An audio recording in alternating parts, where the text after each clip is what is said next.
Hello நண்பர்களே, வணக்கம். நான் உங்கள் பிரியா. நம்ம இன்றைக்கி பார்க்க போகிற பதிவு என்ன அப்படின்னு பார்த்தீங்கன்னா, வரக்கூடிய 11ஆம் தேதி செவ்வாய்க்கிழமை நம்மளுக்கு தைப்பூசம் வரப்போகுது. ஸோ நிறைய பேர் மாலை போட்டு விரதம் இருந்து 48 நாட்கள், அப்புறம் 41, 28, 29, அப்புறம் 6 நாட்கள், 3 நாட்கள், ஒரு நாள் விரதம் கூட இருந்திருப்பீங்க. ஸோ நிறைய பேர் கோயிலுக்கு போகிறதுக்கும் பாத யாத்திரை போகிறதுக்கும் ஸ்டார்ட் பண்ணியிருப்பாங்க. ஸோ இந்த மாதிரி இருக்கும்போது நம்ம நம்மளோட முருகப்பெருமானை தைப்பூசத்து அன்னைக்காவது எப்படியாச்சும் பார்த்துட மாட்டோமான்னு இருப்போம். ஸோ அன்னைக்கு நம்ம முருகப்பெருமானை நேர்லையோ இல்லை ஏதாவது ஒரு உருவத்திலையோ பார்ப்பதற்கு நம்ம சொல்ல வேண்டிய ஒரு நாமம் தான் நம்ம இந்த பதிவில் பார்க்கலான்னு இருக்கோம்.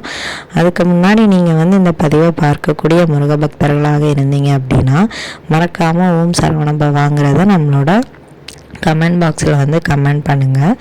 அது நம்ம சேனலை நீங்கள் இது வரைக்கும் சப்ஸ்கிரைப் பண்ணாமல் பார்த்துட்டு இருந்தீங்க அப்படின்னா மறக்காமல் சப்ஸ்கிரைப் பண்ணி சப்போர்ட் பண்ணுங்கள். நம்ம சேனல் க்ரோத் ஆகிறதுக்கு ஹெல்ப்ஃபுல்லாக இருக்கும். ஸோ முருகப்பெருமானை நம்ம நேரில் காண முடியாட்டாலும் அவர் ஏதாவது ஒரு ரூபத்தில் கட்டாயமாக நான் உன் கூட தான் இருக்கிறேன், எப்பவுமே உங்கள் கூட தான் இருக்கிறேங்கிறத அவர் ஏதாவது ஒரு அறிகுறிகள் மூலமாக உணர்த்தி கொண்டே இருப்பார். அது என்ன மாதிரியான அறிகுறிகள்னும் நம்ம இந்த பதிவில் பார்க்கலாம். இப்போ நீங்கள் தைப்பூசத்தன்னைக்கு நீங்கள் ஏதாச்சும் கண்டிப்பாக உங்களால் முடிந்தது அப்படின்னா ஏதாவது ஒரு முருகர் கோவிலுக்கு போங்க.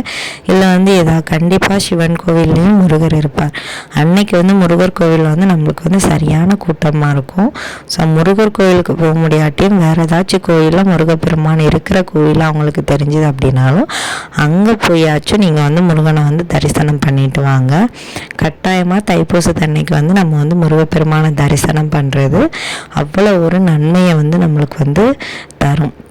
முருகப்பெருமானே நம்ம கூட இருப்பதை கண்டிப்பாக உணர்த்துவார். நீங்கள் அப்படி போக முடியாதுன்னு நினச்சாலும் ஏதாவது ஒரு சூழ்நிலையை உருவாக்கி உங்களை கண்டிப்பாக அவர் பார்க்கணுன்னு நினச்சா அன்னைக்கு உங்களை அவர் கண்டிப்பாக அவரோட சன்னதிக்கு வர வச்சிருவார். இது ஒரு முதன்மையான அறிகுறின்னே நம்ம சொல்லலாம். அதே மாதிரி நீங்கள் போகும்போதோ இல்லை ஏதாவது ஒரு வாசகம் முருகர் சம்பந்தமாக, இப்போ யாம் இருக்க பயமே, கனகவேல் காக்க, சரவண பவாய நமக, இது ஏதாவது ஒன்று நீங்கள் பார்த்தீங்கன்னாலும் ஒரு வேலோ இல்லை ஒரு ஓம்ங்கிற ஒரு நாமமோ இது ஏதாச்சும் ஒன்றாவது உங்கள் கண்ணில் கட்டாயமாக படும். அதே மாதிரி முருகரோட படமோ இல்லை அவர் சம்மந்தப்பட்ட பேர் கொண்ட ஏதாவது ஒரு நபர்களாக கூட இருக்கலாம். அவங்க கட்டாயமாக உங்களோட கண்ணில் படுவாங்க. அதே மாதிரி ஏதாவது ஒரு உயிரினத்தை நீங்கள் பார்ப்பீங்க. முருகர் சம்பந்தமான மயில், சேவல், அப்புறம் அவருக்கு ரொம்பவும் பிடித்த அந்த மயில் தோகை, இதெல்லாம் நம்ம பார்க்க முடியும்.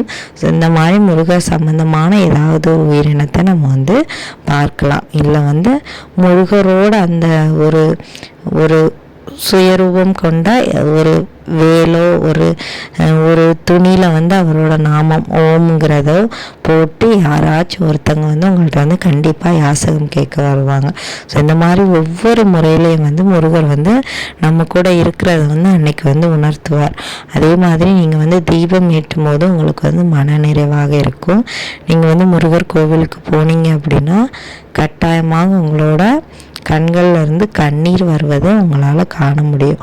அவரை பார்த்துட்டு நீங்கள் எந்த வேண்டுதலையுமே கேட்க மாட்டீங்க. ஜஸ்ட் அவரை பார்த்துட்டீங்கிற ஒரு சந்தோஷம் உங்களுக்கு மனசு நிறைவாக இருக்கும். ஸோ இந்த மாதிரி அறிகுறிகள்லாம் நம்மளுக்கு தெரியும். இப்படி ஏதாச்சும் ஒரு அறிகுறி தெரிஞ்சாலும் கட்டாயமாக முருகப்பெருமான் நம்ம கூட இருப்பதை நம்மளால் உணர முடியும். அதே மாதிரி அவரை நேரில் காண்றதுக்கு நீங்கள் என்ன மூல மந்திரம் சொல்லணும் அப்படின்னு பார்த்தீங்கன்னா, இப்போ நான் உங்களுக்கு சொல்கிறேன். நீங்களும் இதை ஒரு முறையோ 6 முறையோ நீங்கள் தொடர்ந்து இந்த இருக்கக்கூடிய 5 நாட்கள் கூட சொன்னாலும் போதும். உங்களுக்கு டைம் கிடைக்க நேரம்லாம் சொல்லுங்கள், இல்லை எழுதுங்க. உங்களுக்கு எப்படி பண்ணணும்னு தோணுதோ அப்படி பண்ணுங்கள். கட்டாயமாக முருகப்பெருமானை நம்மளால் பார்க்க முடியும். ஸோ நம்ம இப்போ சொல்லலாம். நான் சொல்கிறேன், நீங்களும் அதை சொல்லுங்கள். ஓம் ஷௌம் சரவண பவ ஸ்ரீம் ஹ்ரீம் க்ளீம் க்ளௌம் ஷௌம் நமக. மறுபடியும் சொல்கிறேன். ஓம் சௌம் சரவண பவ ஸ்ரீம் க்ரீம் க்ளீம் க்ளௌம் ஷௌம் நமக. இது வந்து முருகனை வந்து நம்ம வந்து நேரில் காண்றதுக்கு நம்ம சொல்லக்கூடிய முருகனோட மூல மந்திரம். ஸோ வந்து இதை வந்து நீங்கள் வந்து இந்த 5 நாட்கள் தான் சொல்லணும்னு கிடையாது. உங்களுக்கு எப்போல்லாம் மன கஷ்டமாக இருக்கும், முருகனை ஜஸ்ட்டு பார்க்கணுன்னு நினைக்கிறீங்க, இல்லை முருகர் சம்மந்தமான ஏதாவது ஒன்று உங்கள் கண்ணில் தெரியணும்னு நினைக்கிறீங்க அப்படின்னாலும் நீங்கள் வந்து இதை சொல்லி ட்ரை பண்ணி பாருங்கள். கட்டாயமாக ஏதாவது ஒரு உயிர் மூலமாகவோ ஒரு மெசேஜ் மூலமாக கூட முருகர் வந்து உங்களுக்கு வந்து காட்சி தருவார். ஸோ வந்து இது நம்பிக்கையோடு செஞ்சு பாருங்கள், கட்டாயமாக நடக்கும். இந்த பதிவு வந்து உங்களுக்கு வந்து உபயோகமாக இருக்குன்னு நினைக்கிறேன். உபயோகமாக இருந்தது அப்படின்னா லைக் பண்ணி ஷேர் பண்ணுங்கள். நம்மளோட சேனலை சப்ஸ்கிரைப் பண்ணி வச்சுக்கோங்க. இந்த வீடியோவின் முழு பதிவை பார்த்ததற்கு மிக்க நன்றி.